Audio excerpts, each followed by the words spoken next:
12th மேக்ஸில் exercise 7.3ல 10th some தான் பார்க்க போகிறோம். அவங்க மீன் வேல்யூஸ் தியரம் தான் ப்ரூவ் பண்ண சொல்லியிருக்காங்க. இதுதான் ப்ரூவ் பண்ண வேண்டியது. இப்போ இதுலேருந்து தான் நம்ம f(x) = e⁻−xன்னு எடுத்துக்கோம்.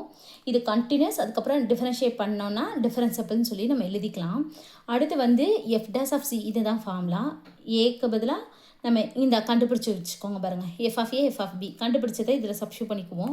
அடுத்து மாட்லஸ் எடுக்கிறோம். ஏன்னா மாட்லஸ் தான் கொடுத்துருக்கனால நம்ம ரெண்டு பக்கம் மாட்லஸ் எடுத்துக்கிறோம்.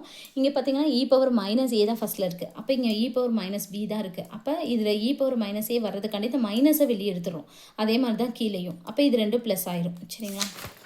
அடுத்து வந்து என்னென்னா e⁻−c இதோட வேல்யூ வந்து e⁻−xனா 1/e⁻x. சரிங்களா?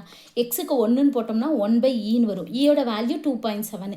அப்போ இது பண்ணோன்னா நமக்கு வந்து 0 பாயிண்டில் வரும். அப்போ <1 தான் வேல்யூ வரும். அதனால் இதை அப்படியே எடுத்துகிட்டு நம்ம <1ன்னு போடுறோம். சரிங்களா? அப்புறம் தான் இது இங்கே மல்டிப்ளேயில் வந்துடுது. அவ்வளோதான் இந்த சம். தேங்க்யூ.